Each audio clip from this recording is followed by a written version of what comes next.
Estaba sola con mi toga y birrete fuera del paraninfo vacío a las 7 de la tarde, sosteniendo un teléfono con 17 llamadas perdidas a mi familia. El aparcamiento se extendía ante mí como un desierto de promesas rotas. Cuando finalmente abrí el hilo de mensajes del grupo del que me habían eliminado misteriosamente, sentí que el corazón se me paraba en el pecho. Allí estaba, negro sobre blanco. Mis padres, mi hermana Marta y mi hermano Pablo, habían planeado saltarse mi graduación para ir a la barbacoa de una prima. El último mensaje de mi madre fue la puñalada final. Ni se dará cuenta de que no estamos. Lucía es demasiado egocéntrica para eso, de todas formas. Las hojas de mi discurso de graduación se esparcieron por el viento mientras mi mundo se desmoronaba por completo. El viaje a casa fue como moverse por un túnel de incredulidad. Cada semáforo en rojo me daba un momento más para procesar lo que acababa de ocurrir. 4 años de noches en vela, incontables horas en la biblioteca, sacrificando vida social y relaciones para mantener una media de sobresaliente, todo para llegar a este momento en el que mi propia familia eligió la ensaladilla rusa por encima de mi mayor logro. Entré en el camino de entrada de nuestra casa en las afueras de Santander, e inmediatamente noté la ausencia de coches. La casa estaba a oscuras, salvo por la luz del porche, esa que mi madre siempre dejaba encendida cuando pensaba que yo llegaría tarde. Pero esta noche se sentía diferente. Esta noche se sentía vacía. Al entrar por la puerta principal, llamé tímidamente. «Hola, ¿hay alguien en casa?» Mi voz resonó en el pasillo desierto. El salón mostraba claros signos de una salida apresurada. Los cojines estaban desordenados en el sofá, la televisión seguía puesta con las noticias de la noche y, lo más revelador, una pila de platos sucios en la encimera de la cocina, aparentemente el resultado de una comida rápida antes de salir.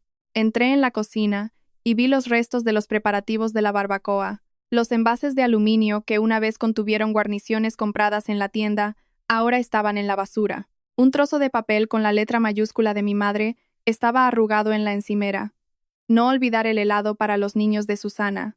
Incluso en mi estado de shock, vi la ironía. Mi madre se acordó del helado para los hijos de su prima, pero olvidó la graduación de su propia hija. Alrededor de las 10:30 de la noche, el sonido de las puertas de un coche cerrándose en la entrada me despertó de un sobresalto. Acurrucada en un sillón del salón, oí voces familiares acercándose a la puerta principal, sus risas resonando en el aire nocturno como sal en una herida abierta. La voz estentórea de mi padre dominaba la conversación, relatando un momento aparentemente hilarante de la tarde. «Javier, tenías que haber visto la cara de Susana cuando el pequeño Tomás saltó a la piscina, vestido y todo». Mi madre se rió, su voz llena de la alegría que yo había esperado escuchar, dirigida a mi logro de hoy. La puerta principal se abrió y mi familia entró a raudales, cargados con tuppers de sobras y sillas plegables. Se detuvieron en seco cuando me vieron sentada en el salón a oscuras, todavía con mi toga y birrete. «Ah», dijo mi madre, su sonrisa vacilando ligeramente. «Ya has vuelto. ¿Qué tal la ceremonia?» «¿La ceremonia?»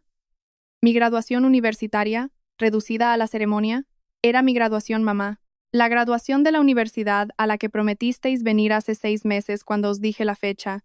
Mi padre, Javier, dejó caer una nevera portátil con un ruido sordo. «Mira, Lucía, es solo una ceremonia. Ya tienes el título. Que nos sentemos en unas sillas incómodas durante 3 horas escuchando miles de nombres no cambia eso. Pero lo prometisteis», repliqué, levantándome tan rápido que mi birrete cayó al suelo. «Lo apuntasteis en el calendario. Me dijisteis que vendríais». Marta, mi hermana de 20 años, puso los ojos en blanco mientras se quitaba las sandalias. «Dios, Lucía, ¿por qué siempre tienes que hacer que todo gire en torno a ti?» Susana estaba muy ilusionada con esta barbacoa, y no es que tu graduación fuera una sorpresa. Llevo meses hablando de ello, espeté. «Exacto», intervino ella. «Llevas meses hablando de ello porque es muy importante para ti». Mi madre, Beatriz, se dirigió a la cocina y empezó a guardar las sobras con meticulosidad. «Cariño, ¿sabes lo mal que lo ha pasado Susana desde que dejó la carrera? Esta barbacoa era una oportunidad para que se sintiera bien con algo. Tu graduación solo la habría hecho sentir peor sobre su propia situación». Esas palabras me golpearon como un puñetazo. «Así que elegisteis proteger los sentimientos de Susana en lugar de celebrar mi logro. Se llama tener consideración por los demás», Marta intervino, dejándose caer en el sofá.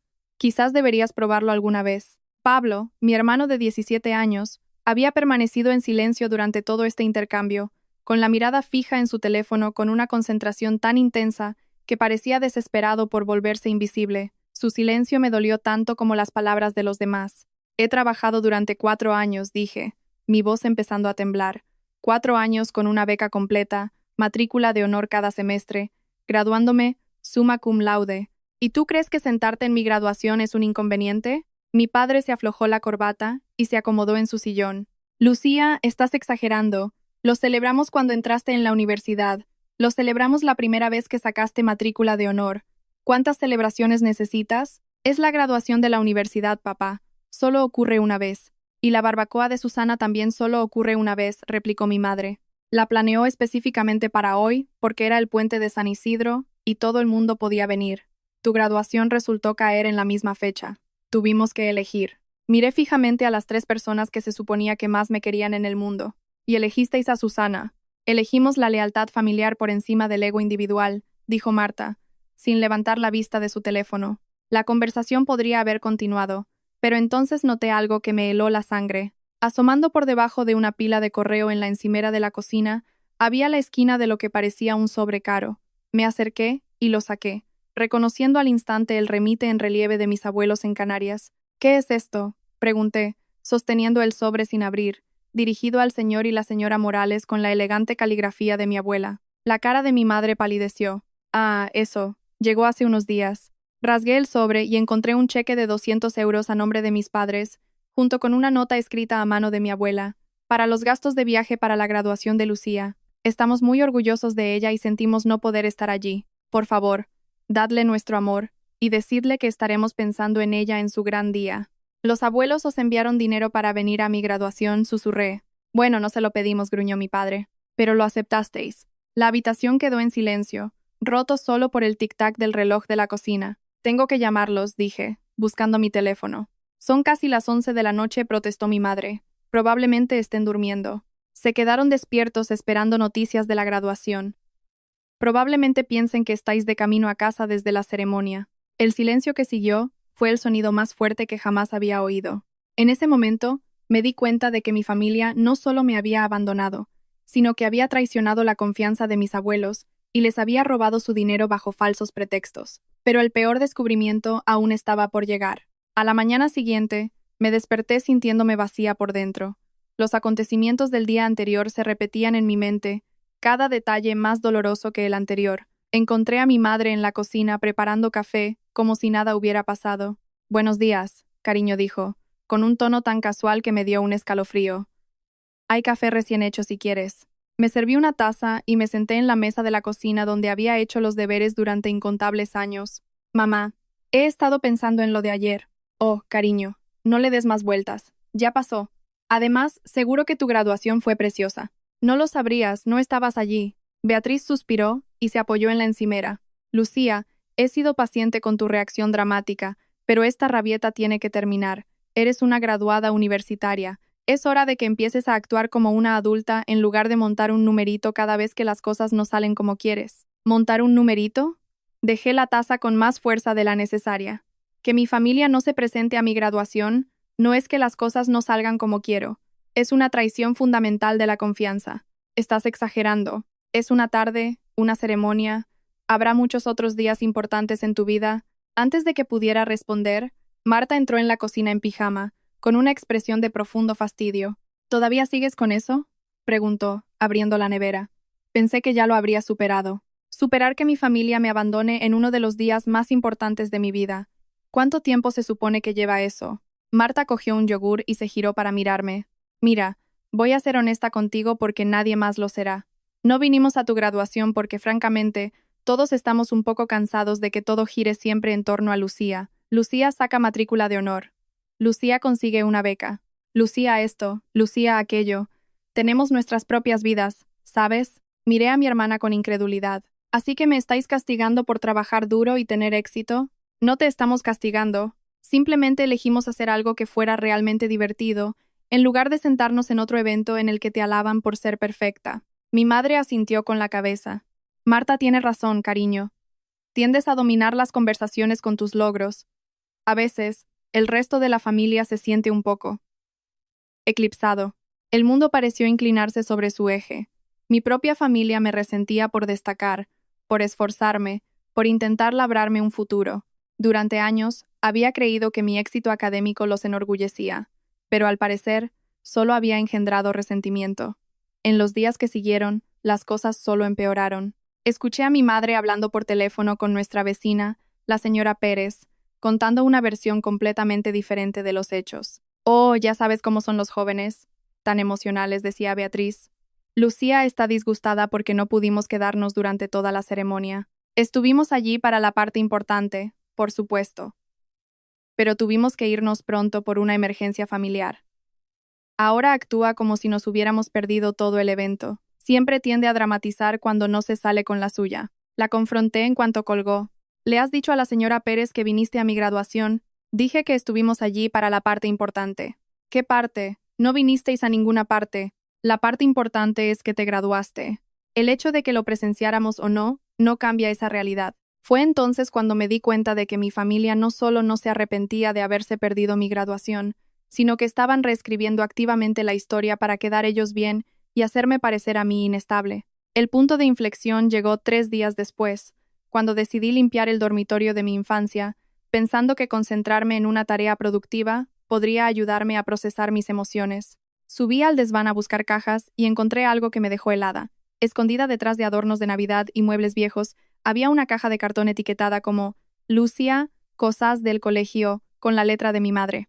Dentro encontré boletines de notas, premios académicos, certificados de cuadro de honor y fotos escolares de años que nunca había visto expuestas en ningún lugar de la casa. El premio al mérito académico del director de primaria, la medalla de oro de la Feria de Ciencias de la ESO, el certificado de la Sociedad Nacional de Honor del Bachillerato, cartas de recomendación académica de cada año de instituto, premios de asistencia perfecta, certificados de estudiante del mes, cartas de aceptación de becas. Cada galardón que había recibido, escondido en este desván como un secreto vergonzoso. Me senté en el desván polvoriento, sosteniendo la prueba de que mi familia había suprimido deliberadamente mis logros durante años.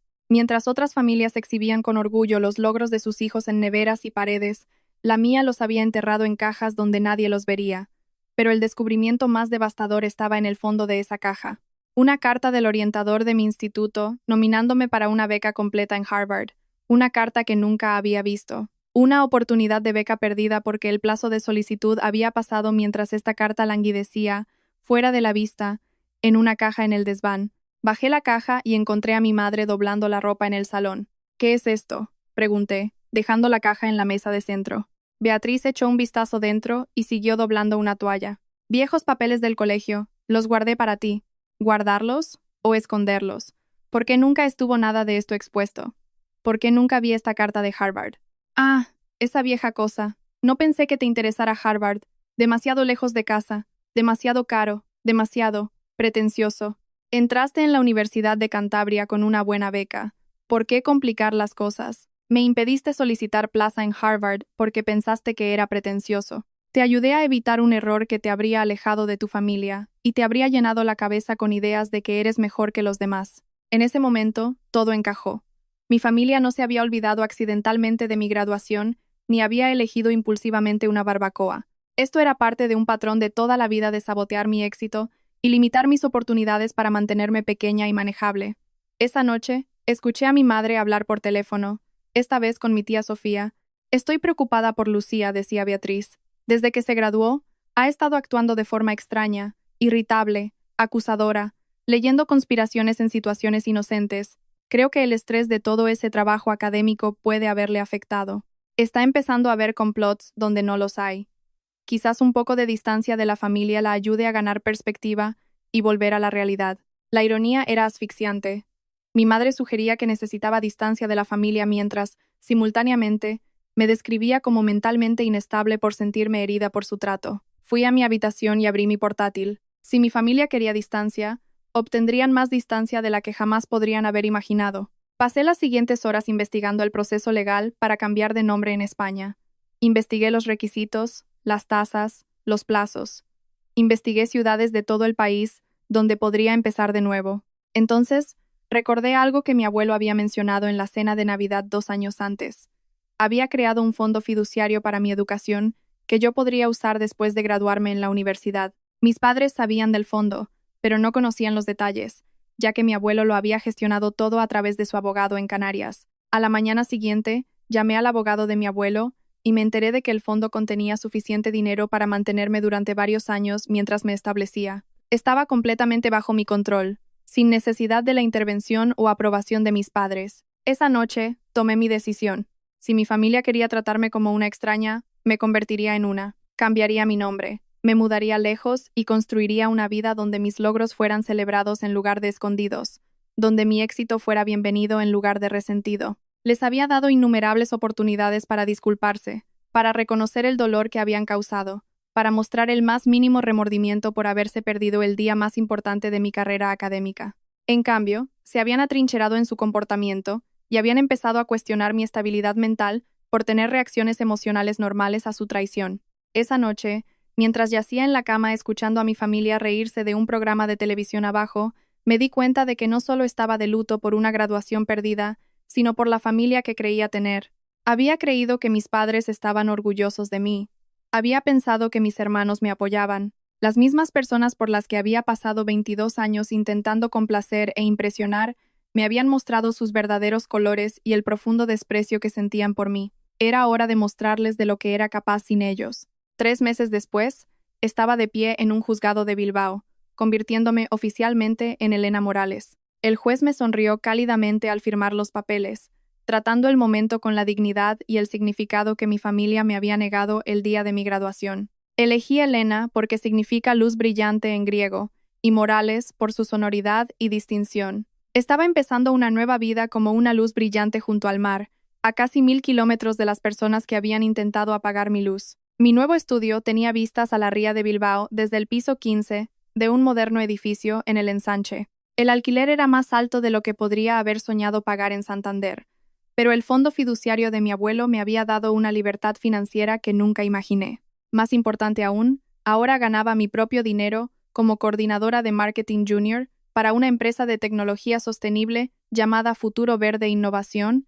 La entrevista de trabajo había sido una revelación. Cuando entré en su oficina con mi traje profesional y mi portafolio de proyectos académicos, me trataron con el respeto y la consideración que mis logros merecían. La gerente de contratación, una mujer llamada Isabel Vázquez, quedó genuinamente impresionada por mi expediente académico y mi experiencia en prácticas. Summa cum laude en marketing con una especialización en ciencias ambientales. Es exactamente la combinación que buscábamos, dijo Isabel durante nuestra reunión. Tu tesis sobre los patrones de comportamiento del consumidor sostenible demuestra exactamente el tipo de pensamiento analítico que necesitamos en nuestro equipo. Casi lloro allí mismo, en la sala de conferencias.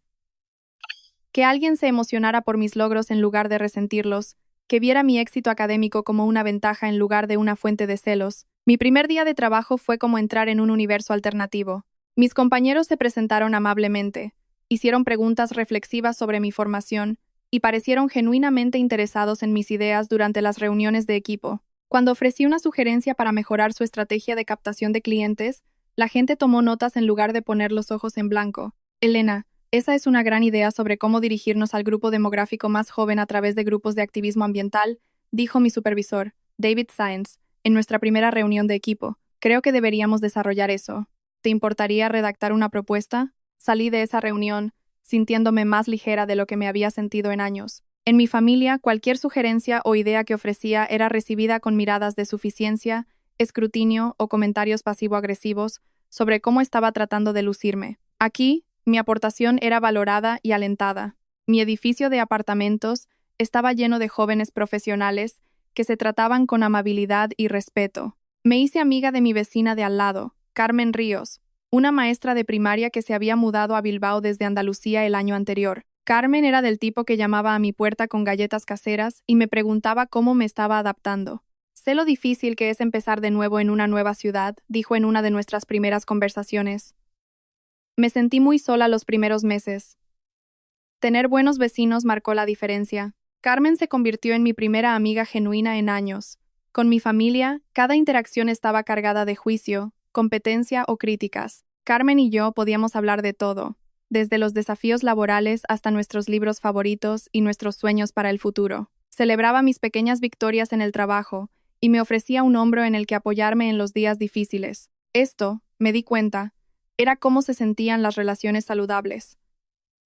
A medida que pasaban las semanas, empecé a entender el profundo daño que mi familia le había hecho a mi sentido de la autoestima. Me había pasado años creyendo que era egoísta por querer reconocimiento por mi trabajo duro, dramática por reaccionar emocionalmente al ser despreciada y arrogante por compartir mis logros. Vivir sola y construir nuevas relaciones me estaba mostrando lo equivocadas que eran esas creencias. Cuando recibí mi primer ascenso después de solo 2 meses, a especialista en marketing con un aumento de sueldo sustancial, Carmen insistió en llevarme a cenar para celebrarlo. Tienes que dejar de disculparte por tener éxito, me dijo mientras comíamos pasta en un acogedor restaurante italiano. Cada vez que me cuentas algo bueno que ha pasado en el trabajo, le añades la advertencia de que no quieres presumir.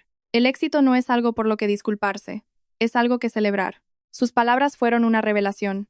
Había estado minimizando inconscientemente mis logros, incluso en mi nueva vida, llevando los mensajes de mi familia como cadenas invisibles. A medida que el otoño se convertía en invierno, mi vida en Bilbao se convirtió en todo lo que nunca me había atrevido a soñar. Estaba prosperando en mi carrera, forjando amistades significativas, explorando una hermosa ciudad y, lo más importante, aprendiendo a valorarme de la manera que merecía. No había tenido contacto con mi familia desde que me fui de Santander, y ellos no habían intentado encontrarme. El silencio fue doloroso al principio, pero gradualmente se convirtió en paz. Me di cuenta de que la ausencia de mi familia en mi vida no era una pérdida, era una liberación. Entonces, una lluviosa noche de martes en noviembre, mi teléfono sonó con una llamada de un número desconocido de Cantabria.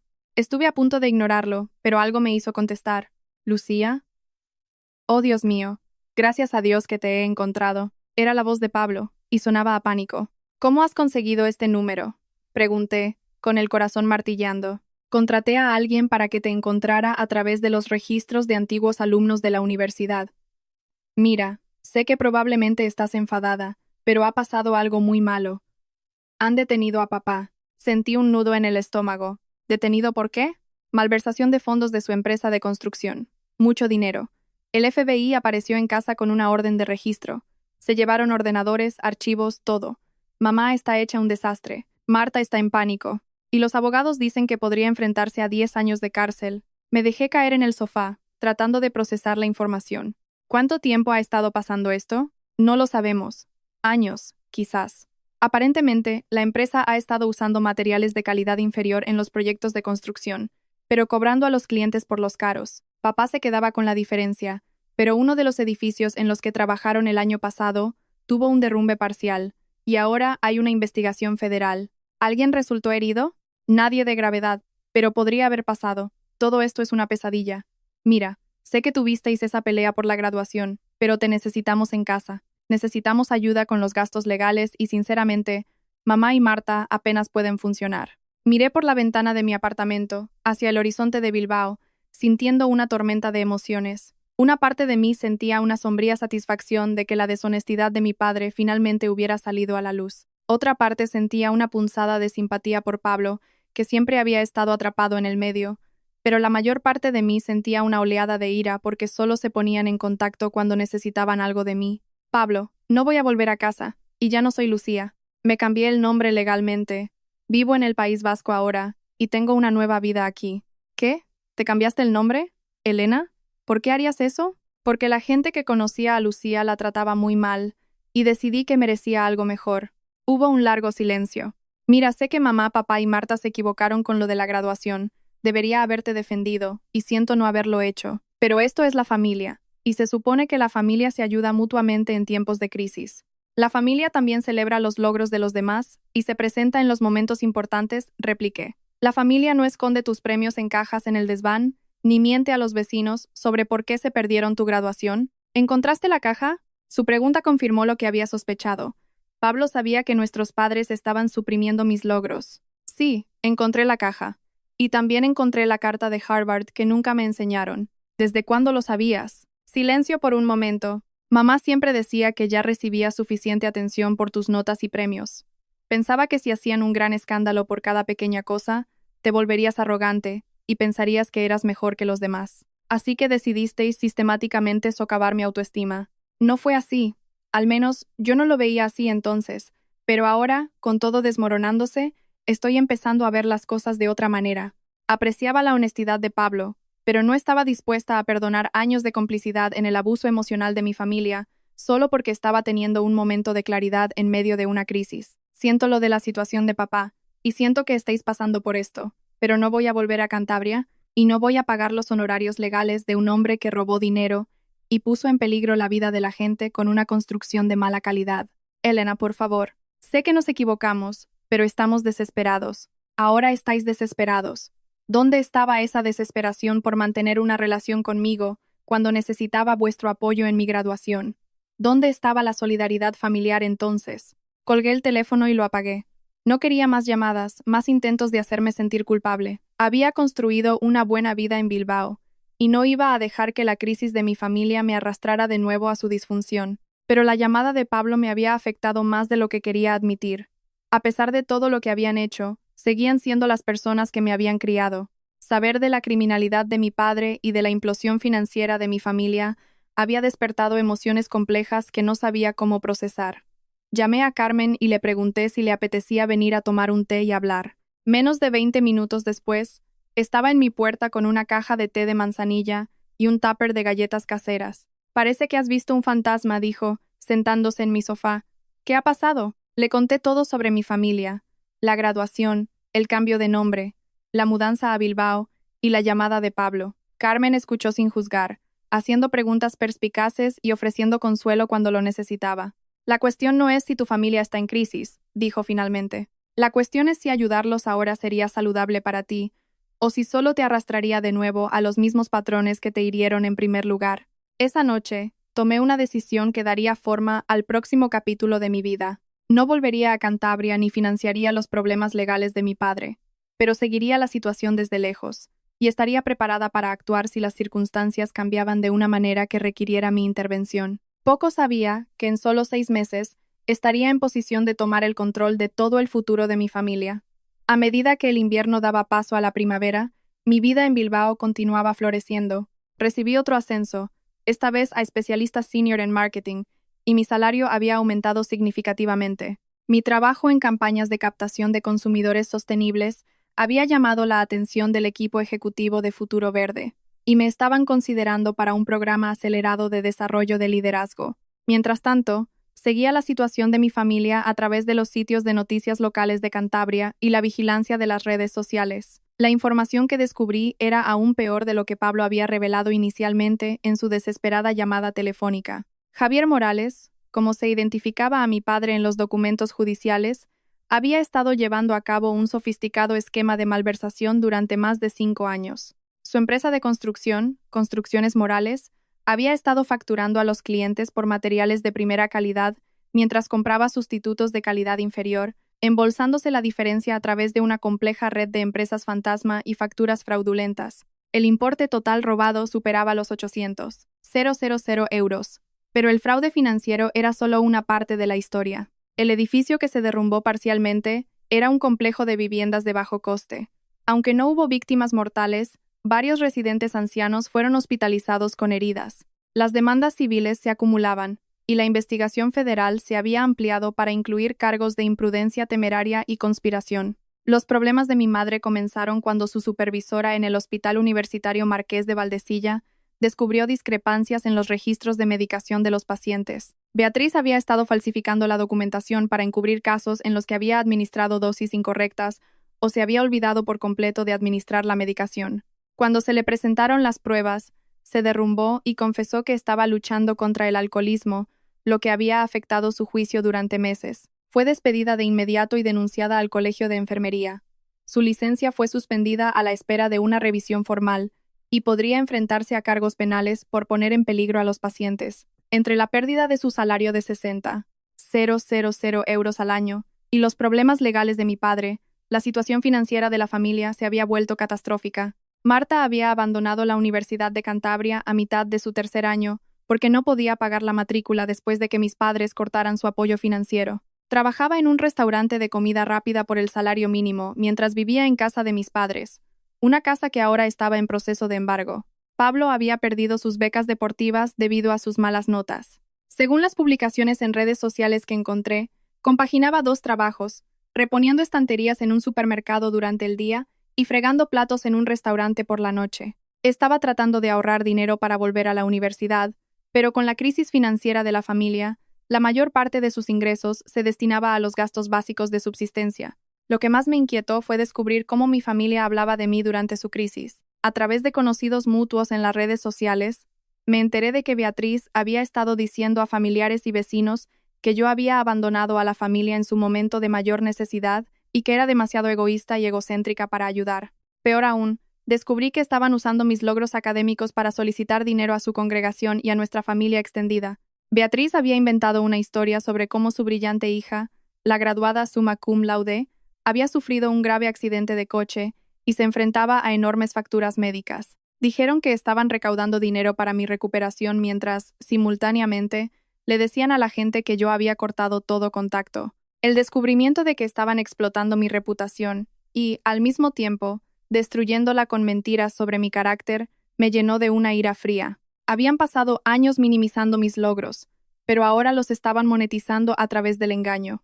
Contraté a un detective privado en Cantabria para que reuniera información más detallada sobre sus actividades. Lo que descubrí fue aún más alarmante. Mis padres, de alguna manera, habían obtenido acceso a tarjetas de crédito emitidas a mi antiguo nombre, Lucía Morales, y habían acumulado más de 30.000 euros en deudas. Estaban usando estas cuentas para todo, desde la compra hasta los honorarios legales, aparentemente creyendo que, como yo había cambiado legalmente mi nombre, no sería responsable de la deuda. También habían presentado una denuncia de persona desaparecida ante la Policía Nacional, afirmando que yo había desaparecido después de sufrir un colapso mental tras la graduación. El informe policial incluía información falsa sobre mi supuesto historial de salud mental y mis problemas financieros. Se presentaban como padres preocupados que buscaban desesperadamente a su hija con problemas. Cuando me puse en contacto con la Policía Nacional para aclarar mi estado, me enteré de que mi familia había estado llamando regularmente para obtener actualizaciones sobre el esfuerzo de búsqueda y solicitar recursos para encontrarme.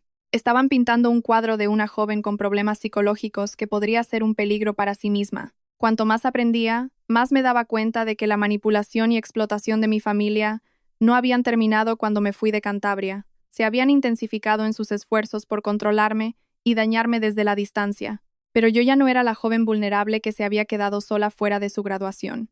Ahora era Elena Morales, una profesional de éxito con recursos financieros y conocimientos legales, y estaba a punto de usar ambos para protegerme y, posiblemente, para ayudar al único miembro de la familia que había mostrado un remordimiento genuino por su comportamiento. Me puse en contacto con Pablo a través de una dirección de correo electrónico segura y le pedí que me llamara desde una cabina telefónica a una hora específica. Cuando llamó, le expliqué lo que había descubierto sobre las actividades de nuestros padres. ¿Están usando tarjetas de crédito a tu antiguo nombre y diciendo a la gente que tuviste un accidente de coche para conseguir dinero? Preguntó, con incredulidad en su voz, entre otras cosas.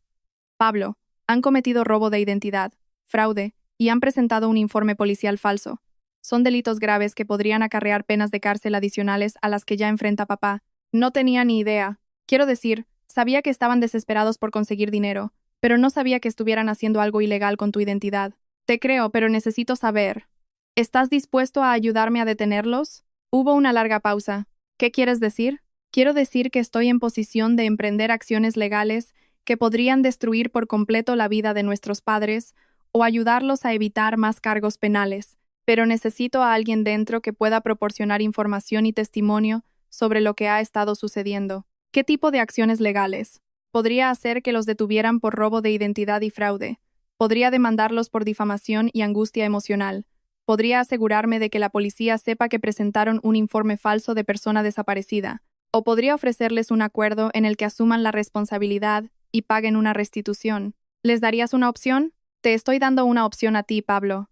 Nuestros padres tomaron sus decisiones cuando decidieron explotarme y mentir sobre mí, pero tú has reconocido que lo que pasó estuvo mal y has mostrado un remordimiento genuino. Si estás dispuesto a ayudar a garantizar que se enfrenten a las consecuencias y cambien su comportamiento, podría considerar alternativas a la persecución penal. Pablo aceptó reunir pruebas de las acciones de nuestros padres e informarme en un plazo de 2 semanas. También confirmó lo que yo había sospechado. No tenían ni idea de dónde vivía ni de mi situación laboral. Asumían que estaba luchando financiera y emocionalmente, lo que los había animado a continuar con su explotación. Durante este tiempo, mi vida en Bilbao alcanzó nuevas cotas de éxito. Fui seleccionada para el programa de liderazgo ejecutivo de Futuro Verde y ascendida a coordinadora de marketing regional. Mi salario se había duplicado desde que empecé allí y estaba siendo mentorizada por algunas de las mentes más brillantes del marketing de tecnología sostenible. Más importante aún, había empezado a salir con David Sáenz, un arquitecto que trabajaba en una firma especializada en diseño de edificios ecológicos. David era todo lo que mi familia no era: solidario, alentador, honesto y genuinamente entusiasmado con mis logros profesionales. Cuando le conté que me habían aceptado en el programa de liderazgo, me llevó a cenar para celebrarlo e insistió en llamar a sus padres para compartir la buena noticia. «Estoy muy orgulloso de ti», dijo, levantando su copa de vino en un brindis. «Vas a cambiar el mundo con tus ideas sobre marketing sostenible». Sentada frente a David en ese restaurante, me di cuenta de cuánto había crecido mi sentido de la autoestima desde que me alejé de mi familia. Ya no tenía que disculparme por mi éxito, ni minimizar mis logros. Había aprendido a aceptar los elogios con gratitud y a celebrar mis victorias sin culpa. 2 semanas después, Pablo llamó con información que lo cambió todo. «Elena, es peor de lo que pensábamos. No solo están usando tus antiguas tarjetas de crédito, han estado falsificando tu firma en documentos para intentar acceder a tu fondo fiduciario universitario de los abuelos». «¿Qué han hecho?» «Encontré los papeles en el despacho de papá. Están tratando de tomar el control de tu fondo fiduciario, basándose en que eres una persona desaparecida con problemas mentales. Tienen papeles que supuestamente demuestran que son tus tutores legales debido a tu incompetencia». La audacia era asombrosa. Mis padres no solo estaban explotando mi reputación y robando dinero a mi nombre, sino que estaban tratando activamente de tomar el control de mi herencia a través de maniobras legales fraudulentas. «Pablo, necesito que hagas copias de esos papeles y de cualquier otra prueba que puedas encontrar, y necesito que entiendas que he terminado de ser reactiva. Es hora de que tome el control total de esta situación». «¿Qué vas a hacer?» «Voy a volver a Cantabria, pero no como la víctima que creen que soy. Voy a volver como la persona que tiene el poder de determinar su futuro».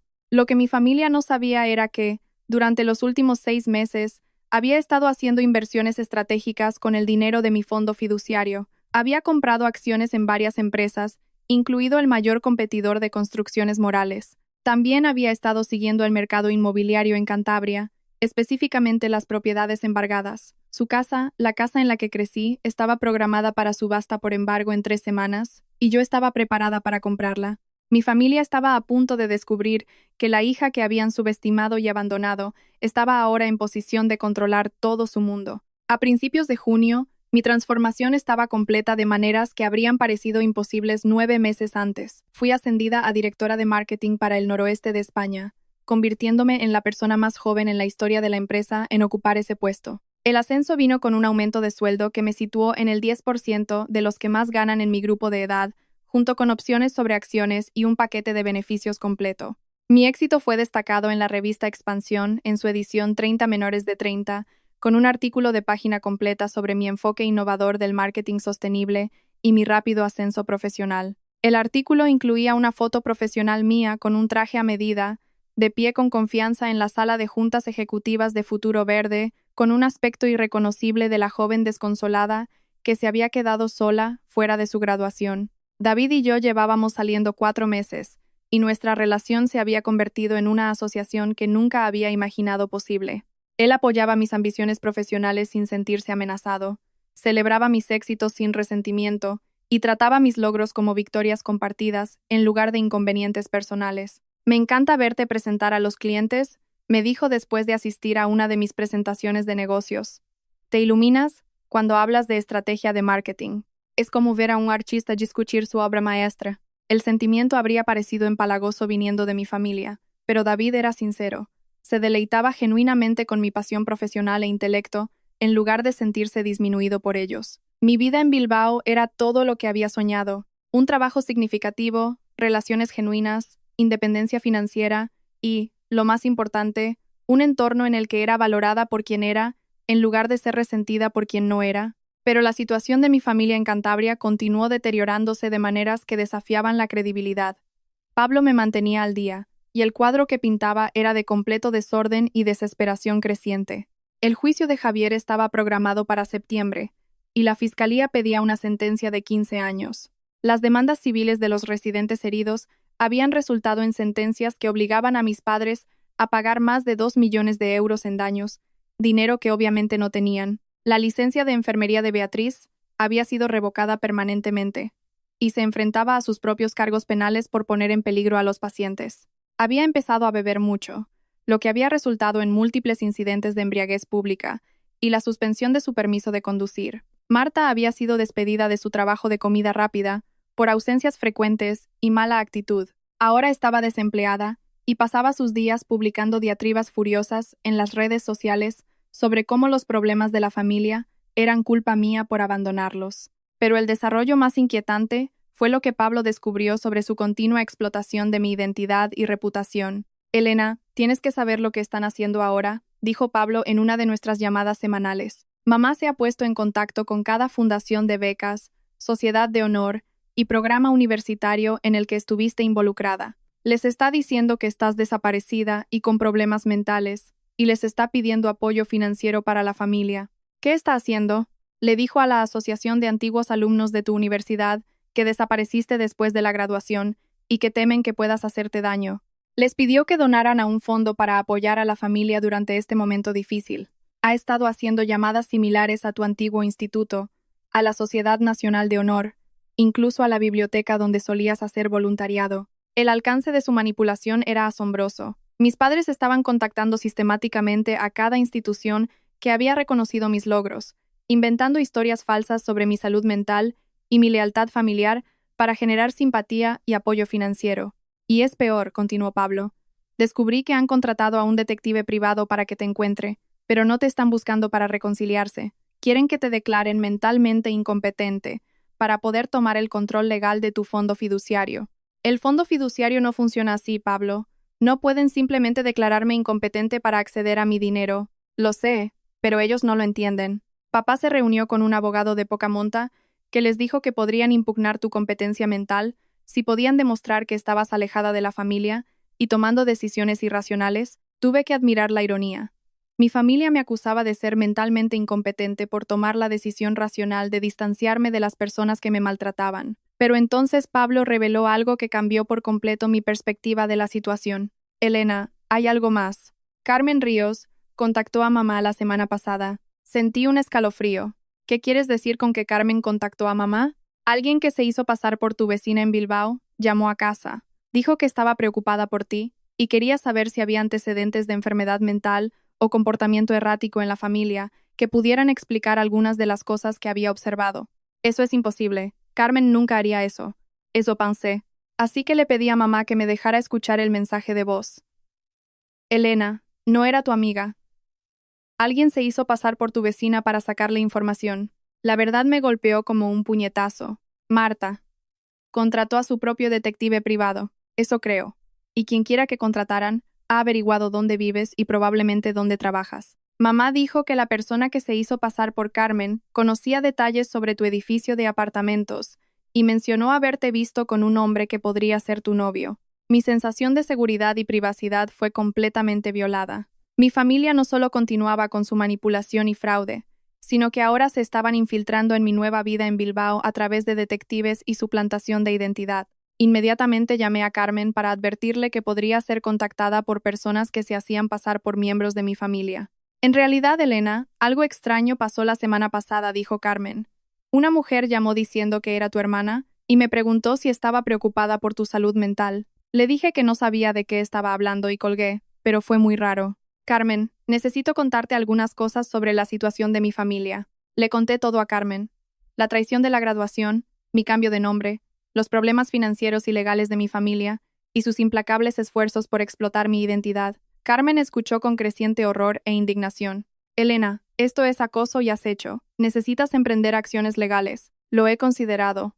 Pero quiero manejar esto de una manera que me proteja a mí y, potencialmente, ayude al único miembro de la familia que ha mostrado un remordimiento genuino. ¿Te refieres a tu hermano? Pablo ha sido honesto conmigo sobre lo que ha estado pasando y ha intentado mitigar el daño que están causando, pero creo que es hora de que tome el control total de esta situación. Esa noche, tomé una decisión que demostró exactamente cuánto poder había ganado en mis 9 meses de independencia. Investigué la subasta por embargo de la casa de mi infancia y descubrí que el precio de salida se había fijado en 275,000 euros, significativamente por debajo de su valor real debido a las circunstancias del embargo.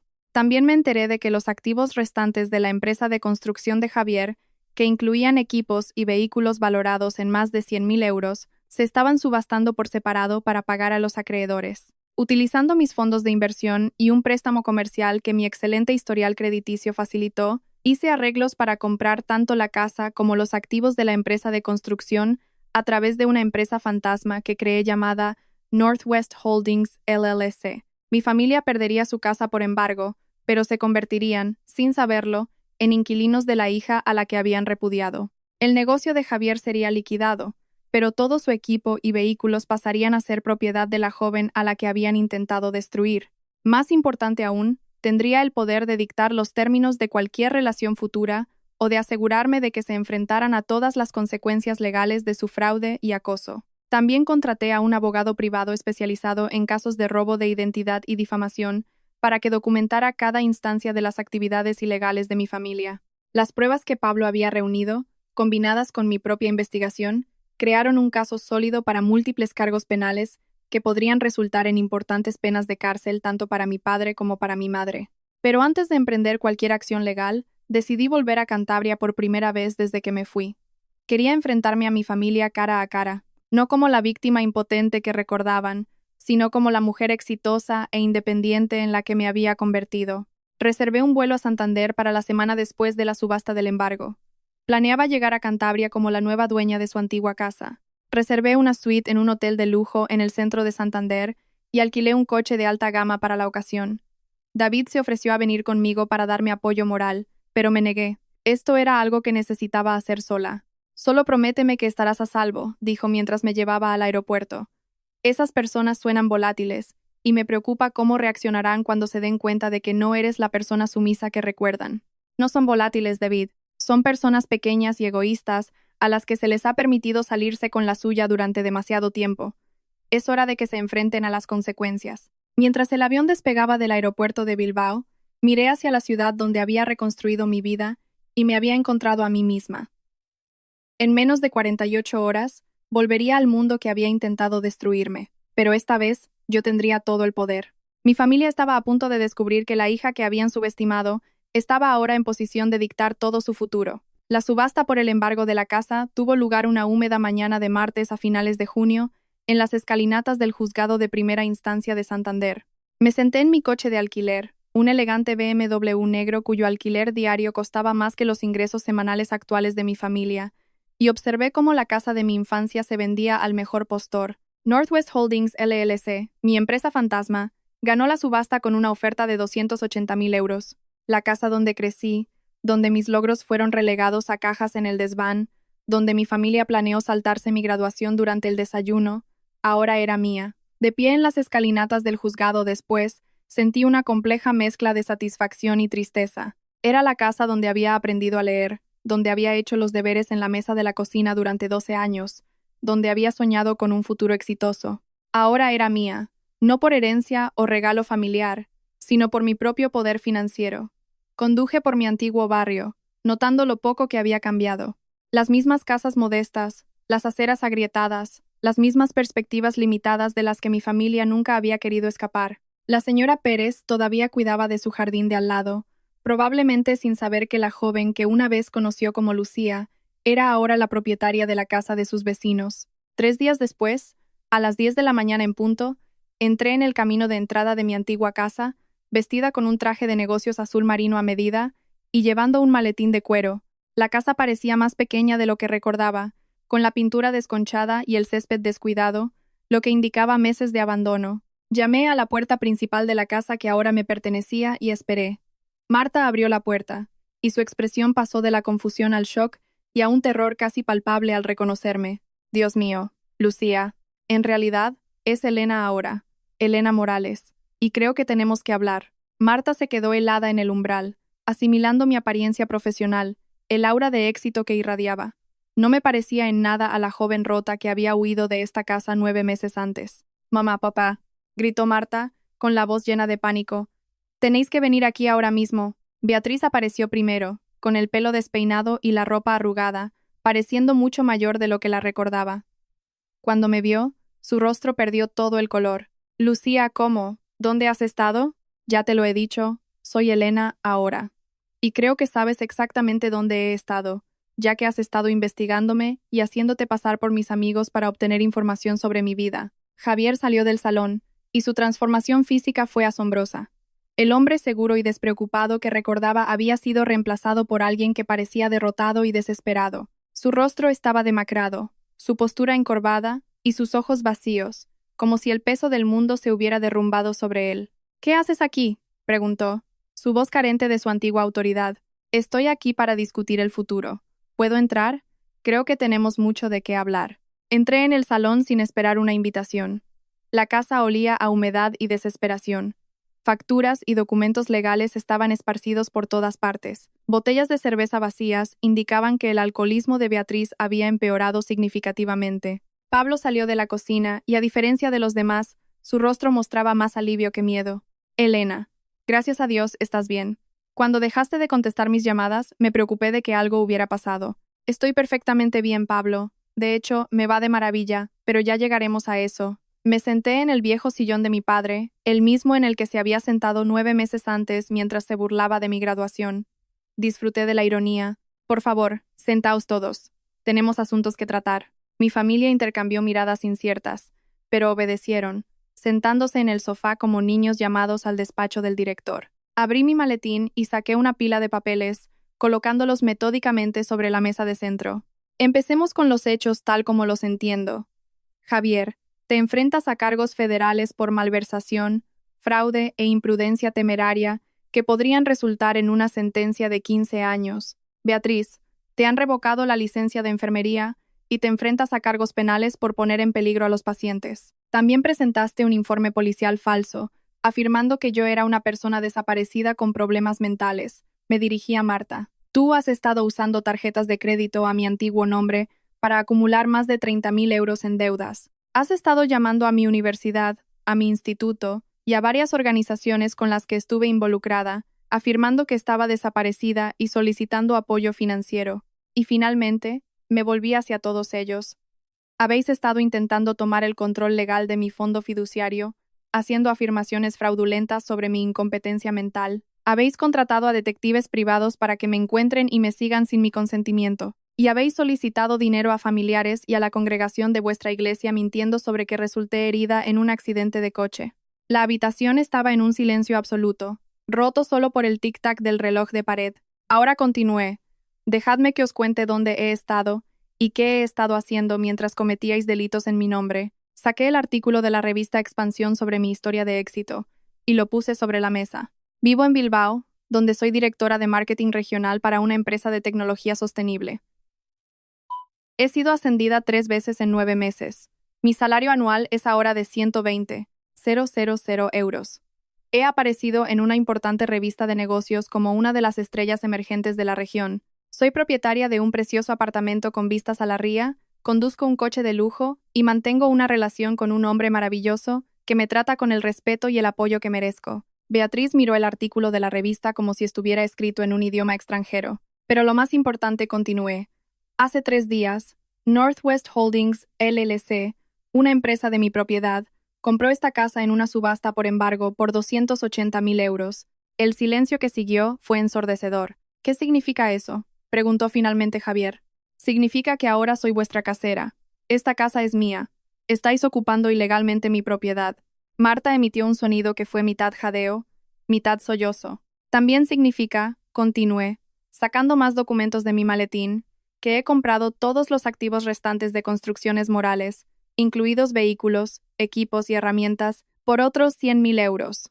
La cara de Javier palideció. Eso es imposible. No tienes tanto dinero. En realidad sí. El fondo fiduciario de mi abuelo, combinado con los rendimientos de las inversiones y los préstamos comerciales que mi excelente historial crediticio facilitó, proporcionaron un amplio capital para estas compras. Me incliné ligeramente hacia adelante, manteniendo el contacto visual con cada uno de ellos. Así que, permitidme aclarar vuestra situación actual. No tenéis casa, ni activos comerciales, ni fuentes de ingresos, y os enfrentáis a múltiples cargos penales que podrían llevaros a la cárcel durante décadas. Yo, por otro lado, soy dueña de todo lo que habéis perdido, y tengo pruebas documentadas de cada delito que habéis cometido en mi nombre en los últimos 9 meses. Esto no puede estar pasando, susurró Beatriz.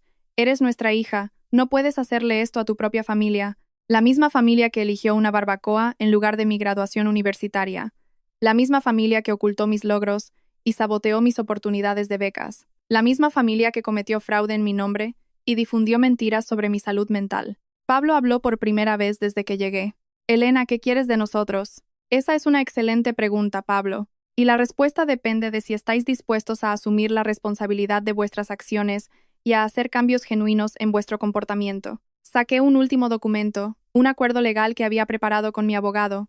Os voy a ofrecer una opción que ciertamente no merecéis, pero que os ofrezco de todos modos. Podéis enfrentaros a un proceso penal completo por robo de identidad, fraude, difamación y presentación de informes policiales falsos. Con las pruebas que he reunido, tanto tú, Beatriz, como tú, Javier, os enfrentaríais a importantes penas de cárcel, y Marta también podría ser acusada.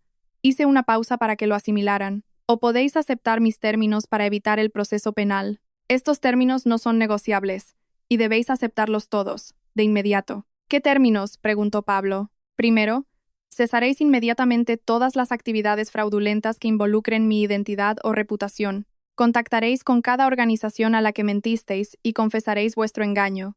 Devolveréis todo el dinero que recibisteis bajo falsos pretextos. Hablaba directamente a Beatriz. Segundo, asistiréis a terapia familiar obligatoria 2 veces por semana durante un mínimo de 1 año. También te inscribirás en un programa de rehabilitación de alcohol y lo completarás con éxito. Me volví hacia Javier. Tercero, te declararás culpable de todos los cargos y cooperarás plenamente con los fiscales federales. También realizarás 500 horas de servicio comunitario después de tu liberación. Marta empezó a llorar, pero continué. Cuarto, Marta volverá a la universidad y mantendrá una media mínima de notable, o se enfrentará a cargos por su papel en el fraude de las tarjetas de crédito. Y finalmente, me dirigí a toda la familia.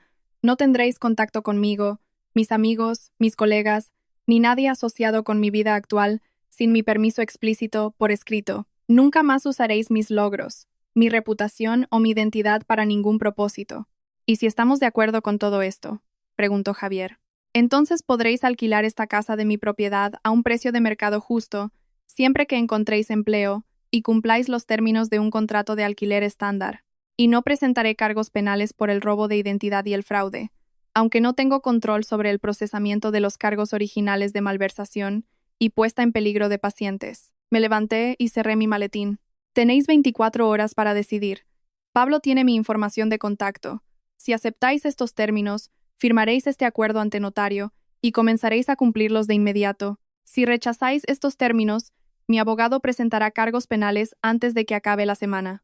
¿Y si firmamos pero no cumplimos?, preguntó Marta entre lágrimas. Entonces te enfrentarás tanto a los cargos penales originales como a cargos adicionales por violar un acuerdo legalmente vinculante. Te aconsejaría que lo consideraras seriamente. Mientras me dirigía a la puerta, Pablo me siguió. Elena, ¿puedo hablar contigo un momento, en privado?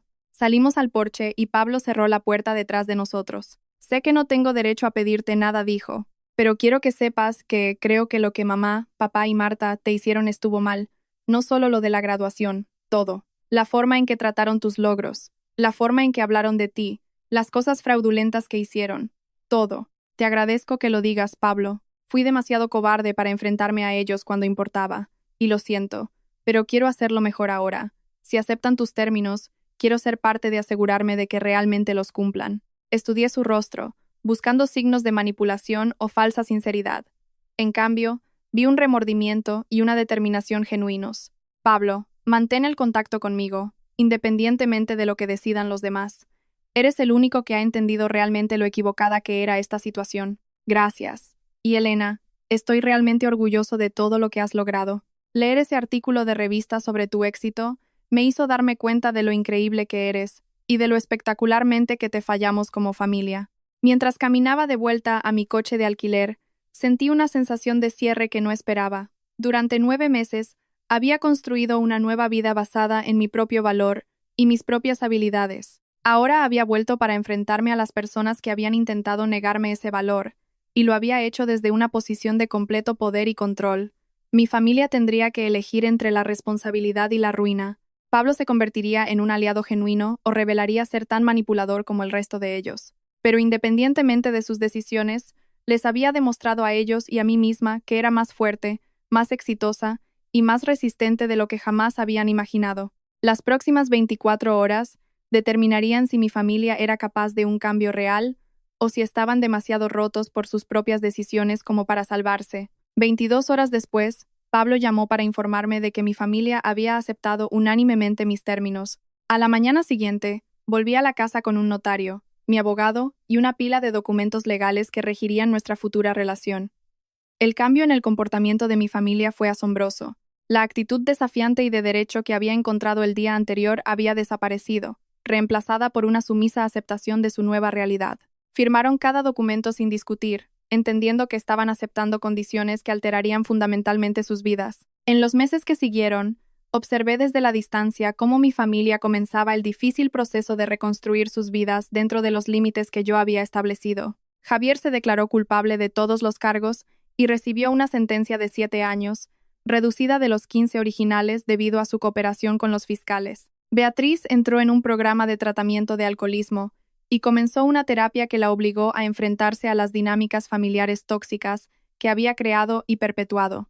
Marta se volvió a matricular en la Universidad de Cantabria como estudiante a tiempo parcial, mientras trabajaba en una librería local, acumulando lentamente los créditos para completar su carrera. La humillante experiencia de tener que explicar su brecha académica y sus circunstancias financieras a asesores y profesores le dio una perspectiva que nunca antes había tenido. Pero fue la transformación de Pablo la que más me significó. Se tomó un año sabático de la universidad para trabajar a tiempo completo y ayudar a mantener a la familia a flote mientras Javier estaba en prisión. Más importante aún, utilizó ese tiempo para educarse sobre el abuso emocional, la disfunción familiar y las relaciones saludables. 6 meses después de nuestro enfrentamiento, Pablo me escribió una carta que demostraba una comprensión genuina del daño que nuestra familia había causado. Elena, he estado leyendo mucho sobre el chivo expiatorio familiar y el abuso emocional, y finalmente entiendo lo que te pasó en nuestra casa. Te trataron como el problema de la familia cuando, en realidad, eras el mayor éxito de la familia. En lugar de celebrar tus logros, se sintieron amenazados por ellos y buscaron formas de derribarte.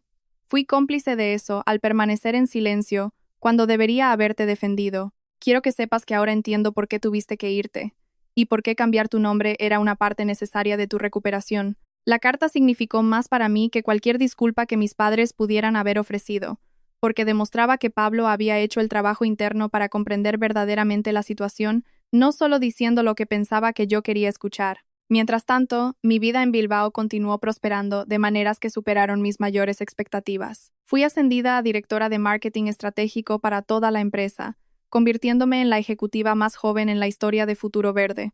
Mis innovadoras campañas para atraer a los consumidores hacia la sostenibilidad habían llamado la atención a nivel nacional, lo que me llevó a oportunidades para hablar en conferencias por todo el país. David y yo nos mudamos juntos, compartiendo un precioso adosado en el barrio de Indautxu de Bilbao. Nuestra relación se había profundizado en una verdadera asociación, en la que cada uno apoyaba los sueños del otro mientras mantenía un fuerte sentido de la identidad individual. David alentaba mis ambiciones profesionales y celebraba cada victoria profesional, mientras que yo defendía sus proyectos arquitectónicos y celebraba sus logros creativos. Una noche, a principios de noviembre, exactamente un año después de la primera llamada desesperada de Pablo, David me llevó a cenar al mismo restaurante italiano, donde Carmen me había animado por primera vez a dejar de disculparme por mi éxito. Elena dijo, alcanzando mi mano sobre la mesa, este último año me ha mostrado todo lo que necesito saber sobre la mujer con la que quiero pasar el resto de mi vida. Has manejado una situación familiar imposible con gracia y fuerza. Has alcanzado un éxito profesional que inspira a todos los que te rodean. Y lo más importante, me has mostrado lo que significa no conformarse con nada menos que el amor y el respeto que mereces. Sacó una caja de anillos y la abrió, revelando un impresionante diamante de talla hexagonal rodeado de piedras más pequeñas, brillando a la luz de las velas del restaurante como estrellas capturadas. ¿Te casarías conmigo? Dije que sí sin dudarlo, entendiendo que este momento no era solo una promesa a David, sino una celebración del viaje que me había llevado a este lugar. La mujer que se había quedado sola fuera de su graduación nunca habría creído que era digna de tanta felicidad y éxito. Mientras celebrábamos nuestro compromiso, reflexioné sobre la lección inesperada que la traición de mi familia me había enseñado. A veces, las experiencias más dolorosas de la vida se convierten en los catalizadores que nos ayudan a descubrir nuestra verdadera fuerza y potencial. La incapacidad de mi familia para celebrar mis logros me había obligado a aprender a celebrarlos yo misma. El abuso emocional que infligieron me había empujado a construir una vida en la que era valorada y respetada. 6 meses después de nuestro compromiso, David y yo nos casamos en una pequeña ceremonia en el Parque de Doña Casilda de Bilbao, rodeada de los amigos que se habían convertido en mi familia elegida, con Carmen como mi dama de honor, Pablo llevándome al altar, y mis colegas de Futuro Verde ocupando los asientos que mis padres habrían ocupado. Di el sí, quiero. En mi discurso en la recepción, compartí la lección que había surgido del periodo más difícil de mi vida.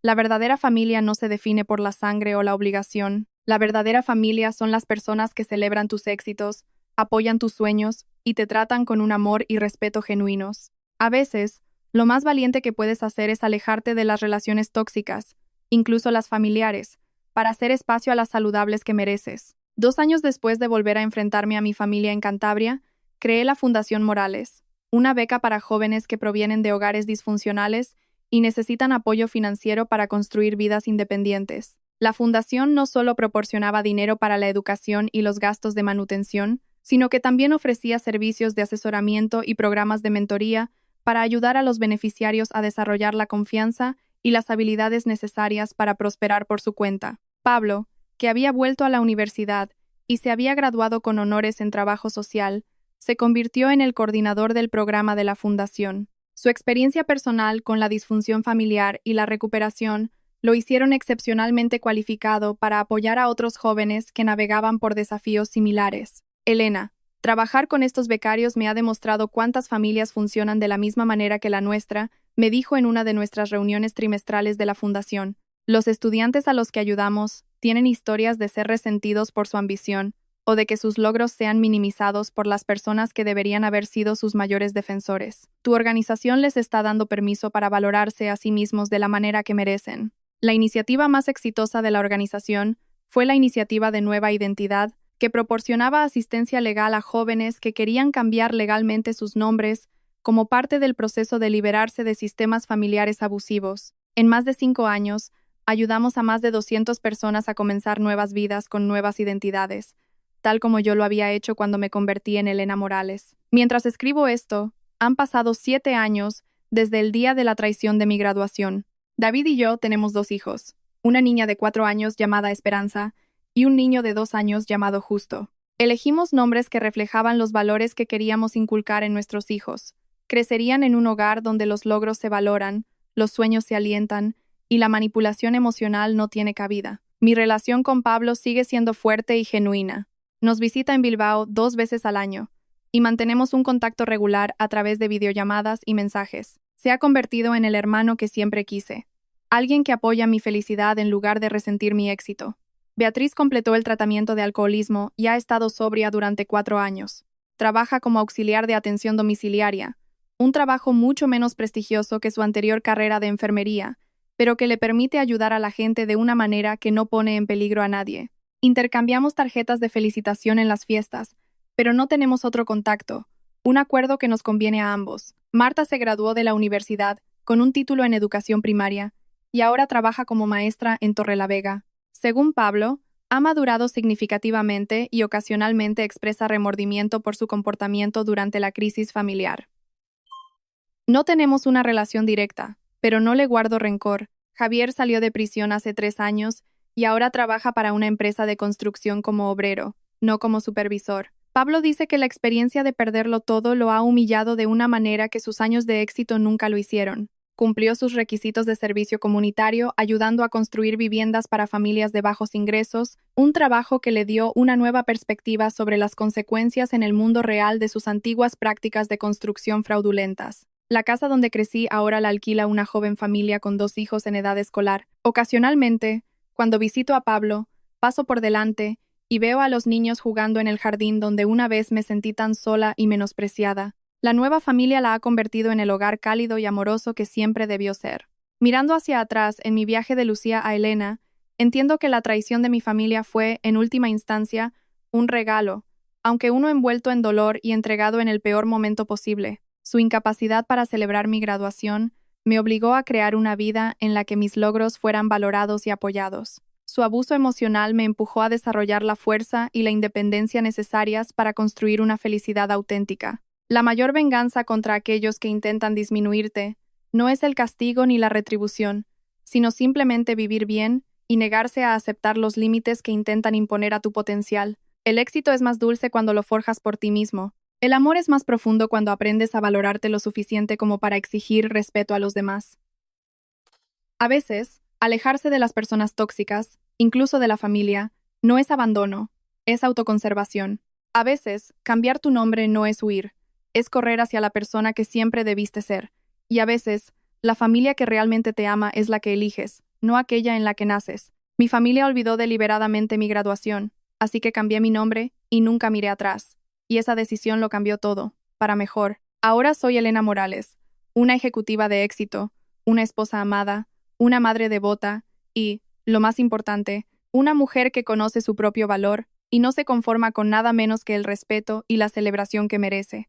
La mujer que se quedó sola fuera de su graduación nunca podría haber imaginado la vida que le esperaba al otro lado de ese dolor. Pero encontró el coraje para seguir caminando, y ese coraje la llevó a casa, a sí misma. Espero que mi historia resuene con cualquiera que alguna vez se haya sentido menospreciado o no apoyado por las personas que se suponía que más los querían. ¿Alguna vez has tenido que tomar la difícil decisión de distanciarte de relaciones familiares tóxicas para proteger tu propio bienestar y crecimiento? ¿Cómo encontraste la fuerza para priorizar tu propia felicidad por encima de la obligación familiar? Me encantaría escuchar tus pensamientos y experiencias en los comentarios a continuación. Si esta historia te ha conmovido o inspirado de alguna manera, por favor, considera darle me gusta a este video y compartirlo con otras personas que podrían beneficiarse de escuchar sobre el poder de elegirse a uno mismo por encima de las relaciones tóxicas. Y no olvides suscribirte para más historias sobre cómo encontrar la fuerza en la adversidad y construir la vida que mereces. Gracias por escuchar mi viaje del dolor a la sanación. Y recuerda, mereces ser celebrado, apoyado y amado por quien eres. Nunca te conformes con nada menos.